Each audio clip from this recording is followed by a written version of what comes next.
Hello friends, welcome back to the online platform of cosmos competition classes. दोस्तों, मैं मनीष मंगल एक बार फिर से आप सब लोगों का ऑनलाइन प्लेटफॉर्म पर हार्दिक स्वागत करता हूं। दोस्तों, अभी तक आप लोगों ने जो पढ़ा था वो था आपका, ये सारा देख सकते हैं आप, या आपने पढ़ा था क्या, आपका सम और एनी। लेकिन अब जो हम पढ़ने वाले हैं वो पढ़ने वाले हैं लिटिल और फ्यू, यानी कि ये क्लास हमारी डिटर्मिनर्स के लिए अंतिम क्लास होगी। और दिस दैट दीज दोज भी हम देखेंगे, लेकिन बहुत छोटे हैं, कोई ज़्यादा समय के नहीं हैं। तो चलो हम शुरू करते हैं आज की क्लास का। हमारा जो मूल पॉइंट है वो है लिटिल एंड फ्यू। आज आपकी कॉपी में हेडिंग डाल लीजिएगा little and few, little and few heading डाल लीजिएगा। तो पहले जानकारी लेते हैं कि लिटिल और फ्यू होते क्या हैं और इनकी कितने रूप होते हैं, कितनी फैमिलीज होती है, क्या क्या है इनका देखनी है। देखिएगा कि जहाँ लिटिल होता है ऐसे ही लिटिल फ्यू भी होते हैं, ऐसे ही आ लिटिल और आ फ्यू भी होता है। आ लिटिल और आ फ्यू, ऐसे ही दा लिटिल और दा फ्यू भी होता है।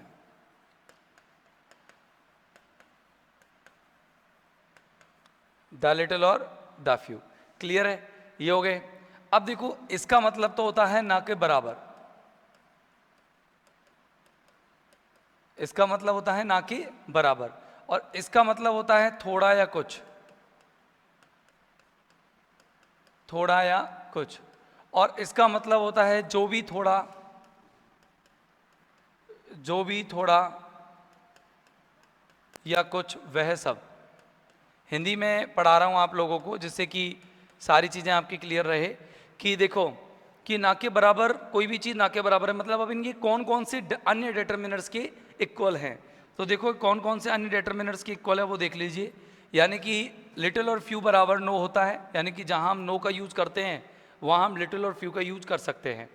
और यहाँ पर अपन सम और एनी जो यूज़ करते हैं वो होता है सम और एनी, यानी कि जहां हम सम एनी का यूज करते हैं वहां हम आ लिटिल और आ फ्यू का यूज भी कर सकते हैं। कैसे? एग्जाम्पल समझिएगा। मैंने कहा, एग्जाम्पल देखना आप, कि मैंने कहा I have no money today. मैंने कहा मेरे पास आज कोई पैसा नहीं है। इसी एग्जाम्पल को मैं कैसे बोल सकता हूं? I have little money today, कि मेरे पास आज न के बराबर पैसा है, लिटिल मनी टुडे। बोलो कोई दिक्कत है? यानी कि जहाँ नो का यूज़ करते हैं वहाँ हम लिटिल का यूज़ भी कर सकते हैं और फ्यू का यूज़ भी कर सकते हैं। सर आपने यहाँ फ्यू क्यों नहीं किया? इसलिए नहीं किया, वो बताने वाला हूँ मैं आपको कि इनमें अंतर है। कि जहाँ लिटिल की फैमिली का यूज़ करते हैं या लिटिल का यूज़ करते हैं वहाँ पर अपन फ्यू और फ्यू की फैमिली का यूज़ नहीं कर सकते। सर कैसे? देखो, एक लाइन समझ ही लो, अभी समझ लो। आपको ये बहुत बढ़िया चीज़ मैं आपको समझाता हूँ कि लिटिल जो है वो हमेशा सिंगुलर अनकाउंटेबल नाउन से पहले आता है, हमेशा। और फ्यू जो है वो हमेशा प्लूरल काउंटेबल नाउन से पहले आता है। ये आपके दिमाग में सेट रखना है आपको, कि लिटिल हमेशा सिंगुलर अनकाउंटेबल नाउन से पहले और फ्यू हमेशा प्लूरल काउंटेबल नाउन से पहले आता है। जैसे एक एग्जांपल देखो, मैंने कहा आई हैव सम फ्रेंड्स। देखना, मेरे पास कुछ मित्र हैं। तो क्या मैं यहाँ पर ए फ्यू यूज कर सकता हूँ? जहाँ पर सम कर रहे हैं वहाँ पर ए फ्यू कर सकते हैं। I have a few friends, कोई दिक्कत ही नहीं है, कोई गलती भी नहीं है, सही भी है। एक मैंने कहा कि शी हैज़ नो डॉक्यूमेंट्स, उसके पास कोई डॉक्यूमेंट्स नहीं है। अब मैं नो की जगह पर क्या लगा सकता हूँ? फ्यू या लिटिल। नो की जगह पर मैं फ्यू और लिटिल लगा सकता हूँ, और नी भी लगाऊं तो भी चलेगा। तो देखो मैंने कहा शी हैज़ फ्यू डॉक्यूमेंट्स।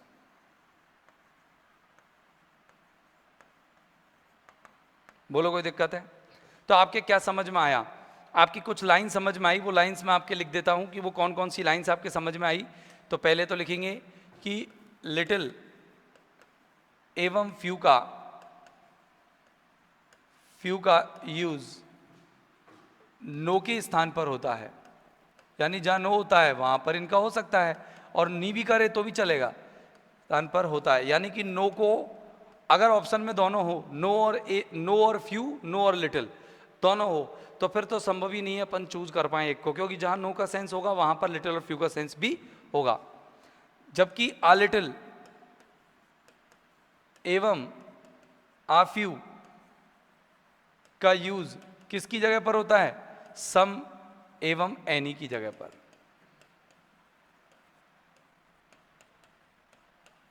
तो बताओ इन दोनों लाइंस में कोई दिक्कत है? क्लियर हो गई? ये रूल्स आप लिख लीजिएगा, ये रूल है आपका रूल नंबर 1, ठीक है। अब रूल नंबर 2, यानी कि अभी जो समझे थे ना हम वही चीज़ है ये। रूल नंबर 2, रूल नंबर 2 सुनिएगा कि little,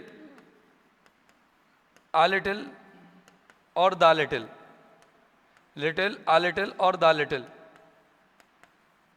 plus singular count uncountable noun, few, a few और the few, few, a few और द फ्यू बराबर या प्लस प्लूरल काउंटेबल नाउन। अब क्वेश्चन कैसे आ रहा है सुनो। मैंने कहा कि आई रिटर्न्ड में लौट आया, एम्प्टी, एम्प्टी यानी खाली, हैंडेड मानी हाथ, मैं खाली हाथ लौट आया, बिकॉज क्योंकि, देयर वॉज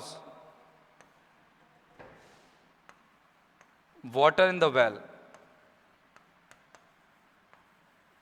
बताओ, ऑप्शन दे रखा है आपको, एक तो दे रखा है मच, ऑप्शन दे रखा है अ लिटिल, ऑप्शन सी दे रखा है लिटिल और ऑप्शन डी दे रखा है अ फ्यू। पहले आप सब चीज़ों को समझो और देखो कि नाउन्स कौन सा है हमारा, वाटर। हमको जो भरना है वो वाटर से पहले भरना है, और वाटर कैसा नाउन है, अनकाउंटेबल, और अनकाउंटेबल नाउन से पहले मच आ सकता है, अ लिटिल आ सकता है, लिटिल आ सकता है, लेकिन फ्यू नहीं आ सकता। तो डी ऑप्शन तो हो गया कट, डी ऑप्शन तो हो गया आपका कट। अब बच्चा कौन कौन सा, तीनों। अब बताओ मैं खाली हाथ लौट आया, अगर ज़्यादा पानी होता तो मैं खाली हाथ लौटता क्या, नहीं ना, तो मच भी नहीं आएगा। अब बच्चा आ लिटिल और लिटिल, खाली हाथ लौटा कब, जब बिल्कुल ही पानी नहीं था या थोड़ा बहुत पानी था। भाई अगर थोड़ा बहुत भी पानी होता तो वो खाली हाथ क्यों लौटता, वो तो कुछ ना कुछ लेके ही लौटता ना, लेकिन वहाँ पानी नहीं था इसीलिए वो खाली हाथ लौटा। तो यहाँ पर आंसर क्या आएगा, लिटिल आंसर आएगा कि न के बराबर पानी था, और न के बराबर पानी होने की वजह से ही वहाँ पर क्या आया, क्लियर, खाली हाथ वो लौट करके आया। तो इस तरीके से क्वेश्चंस एग्जाम में आते हैं, आप इसे लिख सकते हैं, नोट कर सकते हैं।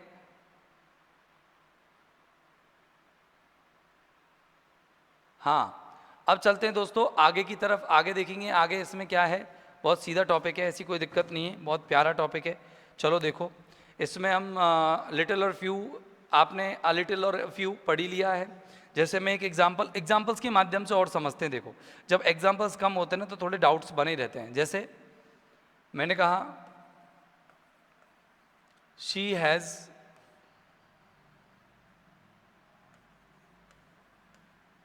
वर्ड्स टू स्पीक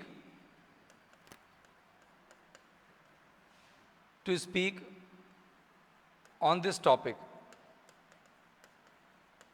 हाँ बताओ, इसमें मैं आपसे ऑप्शन पूछूं कि लिटिल, ऑप्शन देखना, बी मच, सी फ्यू और डी अ फ्यू। मैंने कहा कि हर किसी के पास कोई ना कोई टॉपिक पर बोलने के लिए थोड़े बहुत शब्द तो होते ही है। तो देखो, पहली बात तो वर्ड्स जो हैं काउंटेबल नाउन है, काउंटेबल से पहले लिटिल नहीं होता, मच यूज नहीं होता, दो तो वैसे ही कट गए, क्योंकि वर्ड्स को गिन सकते हैं ना, कितने शब्द गिन सकते हैं, तो ये दोनों तो यूज होंगे ही नहीं, और फ्यू और अ फ्यू यूज हो सकता है। पता करो कि किसी भी टॉपिक पर बोलने के पास कभी ऐसा होता है क्या कि किसी भी टॉपिक पर बोलने के लिए किसी के पास कोई शब्द ना हो। होते हैं, थोड़े ही होते हैं, लेकिन होते हैं। तो आंसर जाएगा डी। एक और एग्जाम्पल, जैसे मैंने कहा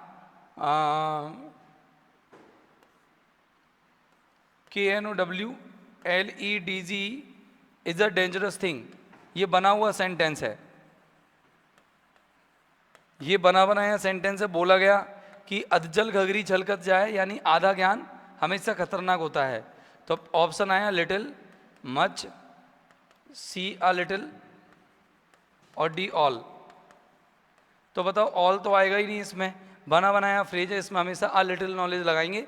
थोड़ा ज्ञान हमेशा खतरनाक होता है, ना हो तो कोई दिक्कत नहीं है, और ज़्यादा हो तो भी कोई दिक्कत नहीं है, लेकिन थोड़ा सा ज्ञान हमेशा खतरनाक होता है। फिक्स होगा, a little knowledge is a dangerous thing. तो इस तरीके से दोस्तों ये लिटिल और फ्यू, अ लिटिल और अ फ्यू हो गए हैं। अब आते हैं हम द लिटिल और द फ्यू पर। बहुत प्यारे हैं, ऐसी कोई दिक्कत नहीं है इनमें, सिंपल सिंपल से ही आप शब्दों के साथ कर सकते हैं। देखिए द लिटिल और द फ्यू की मैं आपको समझाता हूँ कहानी, समझिए। द लिटिल और द फ्यू, इनके साथ आ गया नाउन, आ गया ना। अब आपको कैसे द लिटिल द फ्यू लगाना है, ये नाउन को है ना आगे एक क्लॉज आएगा। सर क्लॉज क्या होता है?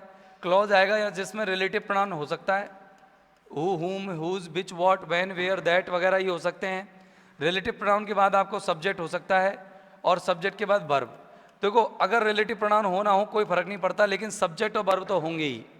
और जो ये सब्जेक्ट इस क्रिया को करेगा वो किसी ना किसी कर्म पर करेगा, वो कर्म निश्चित तौर से वही नाउन होगा। जैसे एग्जाम्पल के थ्रू समझाता हूँ मैं आपको, आप इस एग्जाम्पल के थ्रू देखना। मैंने कहा कि dash money you spent, you have spent, you have spent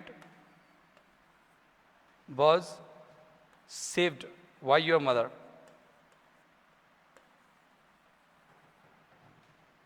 कि जो पैसा तूने खर्च किया वो तेरी माँ ने बचाया था। अब देखो इस एग्जाम्पल में देखो, हमको मनी से पहले लगाना है, राइट। अब मनी से पहले हमें लगाना है तो इसमें देखो आपको सब्जेक्ट दिख रहा है, फिर आगे हेल्पिंग वर्ब, ये मेन वर्ब दिख रही है, सब्जेक्ट दिख रहा है, ये आपको हेल्पिंग वर्ब दिख रही है, ये आपको मेन वर्ब दिख रही है कि नहीं दिख रही? अब बताओ तुमने खर्च किया, और खर्च क्या किया? पैसा। तो आ गया ना। अब देखो मैं कहना क्या चाह रहा हूँ कि देखो सेंटेंस को पढ़ो, जो भी थोड़ा पैसा तुम खर्च कर चुके हो तुम्हारी माँ ने बचाया था। जो भी थोड़ा पैसा, तो यहाँ पर वो पैसा निश्चित हो गया जिसको तुमने खर्च किया था वो बचाया किसने था? माँ ने। तो एक ही नाउन पर दो तरह के क्लॉज होते हैं, दो सेंटेंस होते हैं। ऐसी स्थिति में वहाँ पर अपन लिटिल और फ्यू की फैमिली का यूज करते हैं, ठीक है। ऐसी स्थिति में वहाँ पर हम किसका यूज करते हैं? लिटिल और फ्यू की फैमिली का यूज करते हैं। तो यहाँ पर क्या आएगा? The little money. The little money क्यों आया दोस्तों? क्योंकि मनी अनकाउंटेबल नाउन है। मनी कैसा नाउन है? अनकाउंटेबल नाउन है। एक और एग्जाम्पल हुआ, जैसे I have lost friends whom I came across here। जिनसे मैं यहाँ अचानक से मिला था वो सारे मित्र मैं खो चुका हूँ। तो देखो यहाँ पर फ्रेंड्स के बाद रिलेटिव प्रोनाउन आ रहा है, whom आ रहा ना, और रिलेटिव प्रोनाउन के मैं मिला, मैं अचानक से किन से मिला? मेरे मित्रों से मिला। तो जब मैं मित्रों से मिला तो देखो ये जो क्रिया थी कर्ता ने की वो इस नाउन पर की, और इसी नाउन के बारे में आया कि मैंने वो सारे मित्र खो दिए जो भी मित्र मैं यहाँ अचानक से मिला था। तो यहाँ पर आएगा द फ्यू। क्या आएगा? The few. यानी कि आपको पता है आर्टिकल द कब आता है? जब कोई नाउन निश्चित हो जाता है। जब नाउन निश्चित होने के तरीके मैंने आपको बता रखे आर्टिकल में कि या तो रिलेटिव प्रोनाउन से निश्चित होगा, या फिर आप क्या करेंगे कि रिलेटिव प्रोनाउन से निश्चित नहीं हो तो कोई क्लॉज से निश्चित होगा, या ऑफ से निश्चित होगा, या किसी प्रपोजिशन से निश्चित होगा। ये मैंने बता रखा है। तो देखो मनी यहाँ पर यू हैव स्पेंट से निश्चित हो गई, तो आपको यहाँ क्या लगाना पड़ा? The little. और यहाँ पर फ्रेंड्स निश्चित हो गया हुम से, तो आपको क्या लगाना पड़ा? The few. तो नियम क्या है, रूल क्या है कि यदि कोई नाउन किसी क्लॉज CLAUSE क्लॉज से निश्चित हो जाए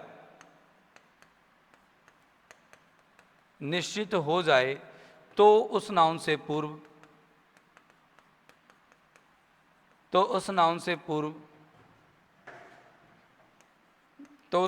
पूर्व द फ्यू या द लिटिल का यूज होता है।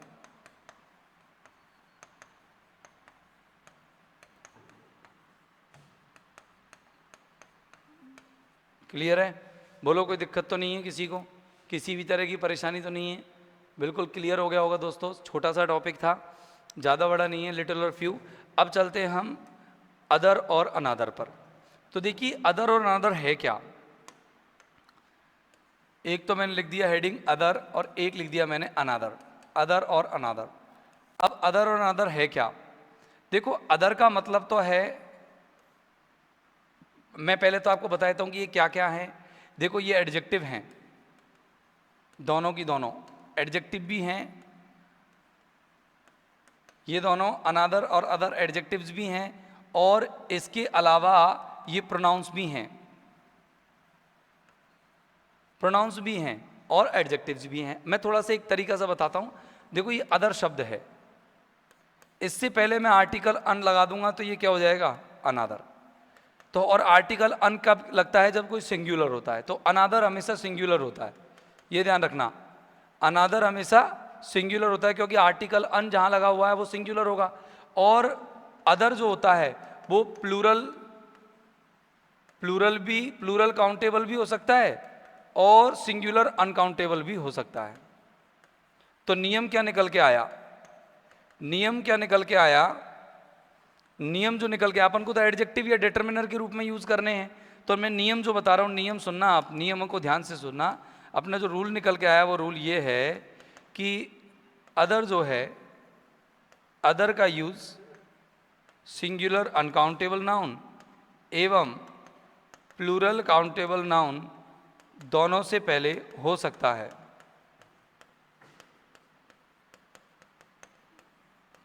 हो सकता है, लेकिन ध्यान से देखिएगा, लेकिन अनादर का प्रयोग, समझ रहे मेरी बात को, लेकिन अनादर का यूज केवल सिंगुलर काउंटेबल नाउन से पहले ही होता है। फिर भी इसके बारे में कई सारी जानकारी हम लेंगे, होता है। बोलो पहली लाइन कोई दिक्कत है? जैसे मैंने कहा कि जैसे इसमें थोड़ा सा उदाहरण देख लो। मैंने कहा अदर बुक्स, सही है, लेकिन कहीं पर आपको अनादर बुक्स लिखा मिले तो गलत होगा, अनादर के साथ बुक्स नहीं आएगा। तो ऐसी स्थिति में अनादर को काट दें, अदर लगा दें, ठीक है। जैसे अगर आपको कहीं मिले अनादर वाटर, दूसरा पानी, तो गलत है क्योंकि वाटर अनकाउंटेबल नाउन है, लगेगा नहीं। और अदर वाटर बिल्कुल लग जाएगा, दूसरा पानी, क्योंकि अनकाउंटेबल नाउन से पहले अदर का प्रयोग हो सकता है। तो एक बेसिक सी चीज़ थी, वो आपको समझ में आ गई होगी। अब इनके अर्थ की बात करते हैं, अर्थ क्या क्या होते हैं। तो देखो अर्थ के बारे में बात करते हैं कि अदर का अर्थ तो होता है कोई अलग या दूसरा, दूसरा। जैसे इसका मतलब तो होगा अलग का, कोई अलग का मतलब डिफरेंट, कोई भी चीज़ डिफरेंट हो। और या फिर दूसरा का मतलब एनी ऑफ टू, दो में से कोई सी भी हो, एनी ऑफ टू, दो में से कोई सी भी हो, उसके लिए तो अपन क्या बोलते हैं, अदर।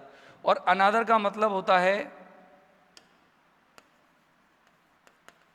एडिशनल, अतिरिक्त, अतिरिक्त, एडिशनल। जैसे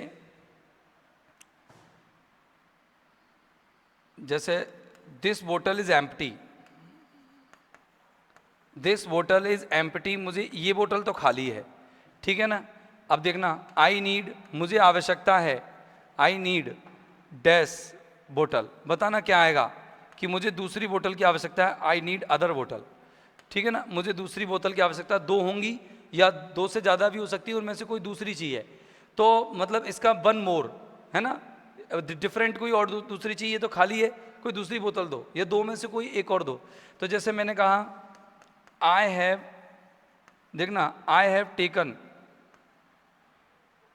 आई have used this pen, I have used this pen, मैंने ये पेन यूज कर लिया है, ठीक है ना। आई नीड, मुझे ज़रूरत है, बताना दूसरे की या अनादर की, आई नीड अनादर पेन, मुझे दूसरे पेन की ज़रूरत है, मैंने ये पेन यूज़ कर लिया है और मुझे दूसरे पेन की ज़रूरत है, मतलब एडिशनल, अतिरिक्त पेन और चाहिए, एक और पेन चाहिए। जैसे मैंने कहा एडिशनल कॉपी चाहिए, एडिशनल नोटबुक चाहिए, ठीक है ना। तो एडिशनल के सेंस में, आप अतिरिक्त के सेंस में तो अनादर का यूज़ करते हैं, और अदर का यूज़ कब करते हैं, जब दो में से कोई भी दूसरी हो या मतलब अलग चीज़ हो। जैसे मैंने कहा कि जैसे एक एग्जाम्पल और देख लो, एग्जाम्पल्स और समझ लो, कोई दिक्कत नहीं है। I don't like this, I don't like this pair of shoes, this pair of shoes, मुझे इस जोड़ी या ये जोड़ी पसंद नहीं है, तो मुझे कुछ अलग दिखाओ। तो दुकानदार से कहते हैं ना कुछ अलग दिखाओ, तो आई वॉन्ट टू सी मुझे देखना है, आई वॉन्ट अनदर पेयर, मुझे दूसरी जोड़ी देखना है, तो गलत है। क्यों? क्योंकि दो जोड़ी थोड़ी ना है हमारा टोटल, अतिरिक्त जोड़ी थोड़ी देखनी है आपको, एक खरीद ली हो दूसरी देखनी है, नहीं, मुझे तो ये पसंद ही नहीं है, I don't like this pair of shoes, मुझे ये पेयर पसंद नहीं आया, मुझे अलग दिखाओ। तो अपन अलग दिखाने के लिए यहाँ पर यूज करेंगे अदर पेयर, ठीक है ना। मैंने कहा कि आई हैव बॉट, मैंने खरीद लिया है, I have bought this pair of shoes, this pair of shoes, मैंने ये जूते खरीद लिए हैं, बट आई नीड, लेकिन मुझे जरूरी है, but I need dash pair. बताना दूसरा पेयर या अनदर पेयर, अदर पेयर लगाओगे या अनदर पेयर लगाओगे।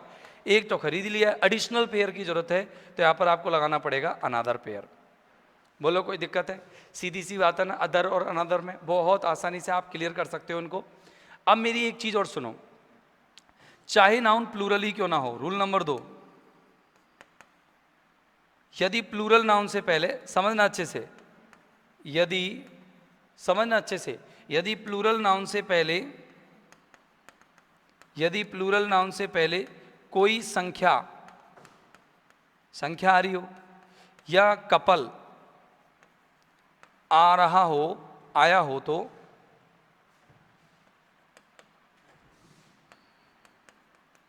तो क्या करेंगे? तो अनदर का यूज करते हैं, अदर का नहीं।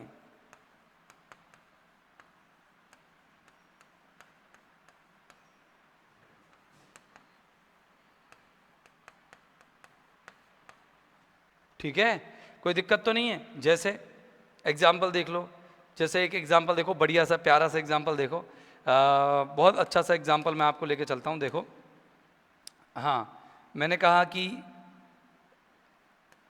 आई have watched, I have watched other two movies, other two movies of AKSHAY, Akshay Kumar.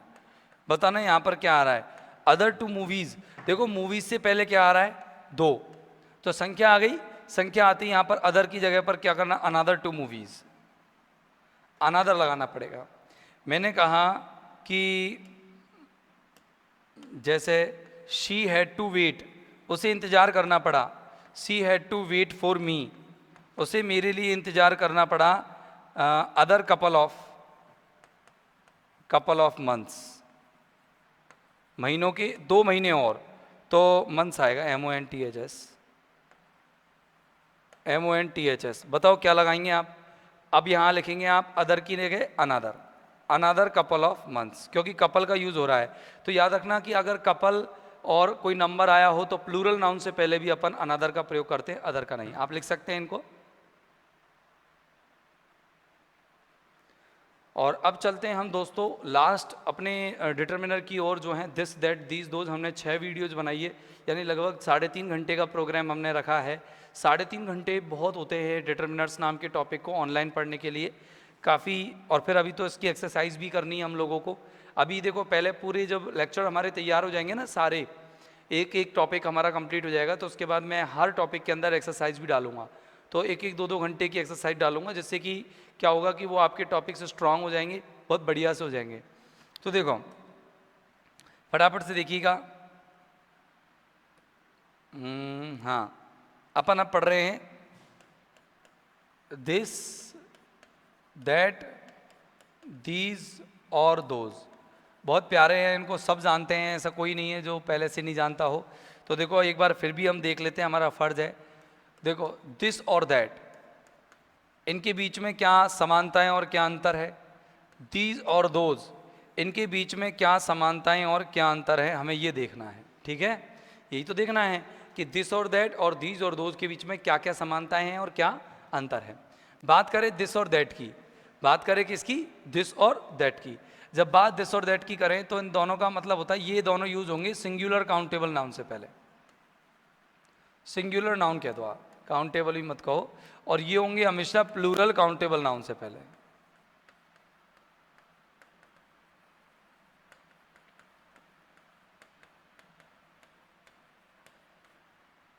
ठीक है, ये तो होंगे हमेशा सिंगुलर नाउन से पहले, और ये हमेशा होंगे प्लूरल काउंटेबल नाउन से पहले। अब देखो थोड़ा सा करते हैं शुरुआत कैसे। जैसे दिस और दैट के अंतर की बात करें, दिस का मतलब तो होगा पास में, अगर कोई नाउन हमारे पास में है तो दिस होगी, और दैट का मतलब होगा वो नाउन हमसे दूर है, तो ऐसे ही इसमें है, दीज का मतलब होगा वो नाउन पास है, और दोज का मतलब होगा वे नाउन्स क्या हैं, दूर हैं। सर कैसे? जैसे मैंने एक एग्जाम्पल बोला, अच्छे समझना, बहुत आराम से समझ में आ जाएगा। मैंने एक एग्जाम्पल बोला, तेज दौड़ो, रन फास्ट, तेज दौड़ो। टू कैच, पकड़ने के लिए, टू कैच डॉग। अब बताओ, कुत्ते को पकड़ना है और अपन दौड़वा रहे हैं तेज। अब आदमी जब तेज दौड़ेगा, जैसे कोई आदमी है और कुत्ता भाग रहा है, ये लो कुत्ता भाग रहा है, तो ये आदमी उस कुत्ते को पकड़ना चाहता है, तो पकड़ने के लिए इसको भागना पड़ेगा, तो कुत्ता पास में है दूर है? दूर है, तो दूर है, और एक डॉग एक ही है, तो अपन क्या लगाएंगे, दैट। क्या लगाएंगे, दैट। ठीक है ना। एक एग्जाम्पल देखो, हाँ जैसे और एग्जाम्पल देख लो, थोड़ा सा और समझ में आ जाएंगे आपके। हाँ बताना आप, इसमें दीज आएगा कि दोज आएगा? दीज ऑब्लिक दोज, मैंने दोनों ही लगा दिए। फ्लावर्स आर या फ्लावर्स लुक ब्रिलियंट, चमकदार, अराउंड योर नेक, तुम्हारी गर्दन के चारों ओर, या around your hairdo. Around your hairdo, जूड़ा होता ना, मैंने कहा तुम्हारे बालों का जूड़ा जो है, कोई महिला के बालों पर फूल लगे हुए हैं, कोई व्यक्ति उसकी बड़ाई कर रहा है, कह रहा है कि तुम्हारे बालों पर लगे हुए ये फूल बड़े सुंदर लगते हैं, तो बताओ बालों के ऊपर लग रहे फूल, तो फूल पास में है या दूर है? तो पास में ही है, तो यहाँ पर दीज होगा, दोज का यूज नहीं होगा। ठीक है ना। देखो, can you bring, can you bring man back, man back who are dead, who are dead, क्या तुम उन आदमियों को वापस ला सकते हो जो मर गए हैं? ऑप्शन देखना क्या आएगा इसमें, these, be those, see this, और दी दैट। तो देखो पहले तो बहुवचन नाउन है, प्लूरल नाउन है, और प्लूरल काउंटेबल नाउन होने की वजह से दिस और दैट तो आएंगे ही नहीं। बचा कौन, दीज और दोज। तो बताओ आदमी जो है जिनको लाने की कह रहा है वो मर गए हैं, तो वो पास में है दूर है? तो दूर है, तो क्या आएगा, दोज। तो ऐसे इजीली आप इनको कवर अप कर सकते हैं दोस्तों, तो ज़्यादा डिफिकल्ट टॉपिक नहीं है, आप आसानी से इसे समझ सकते हैं। एक बार हम रिवाइज कर लेते हैं। देखिए हमने ये पढ़ा कि दिस और दैट का क्या क्या डिफरेंस है इसमें, इसके बाद हमने अदर और अनदर का यूज़ पढ़ा। अदर और अनदर बहुत सिंपल से थे, 2 नियमों के अंतर्गत कंप्लीट हो गए। फिर हमने लिटिल और फ्यू पढ़ा, ये देखिए अपन ने लिटिल और फ्यू पढ़ा, द लिटिल द फ्यू पढ़ा। एक बार यहाँ से देखेंगे, हाँ यहाँ से हमने चालू किया था कि लिटिल और फ्यू न के बराबर होते हैं, अ लिटिल अ फ्यू थोड़ा कुछ होता है, मतलब जहाँ समय नहीं लगा सकते हैं वहाँ आ लिटिल आ फ्यू लगा सकते हैं, यहाँ पर नो लगा सकते हैं वहाँ पर लिटिल और फ्यू लगा सकते हैं, लेकिन नो और आ लिटिल और अ फ्यू एक साथ कभी नहीं आएंगे।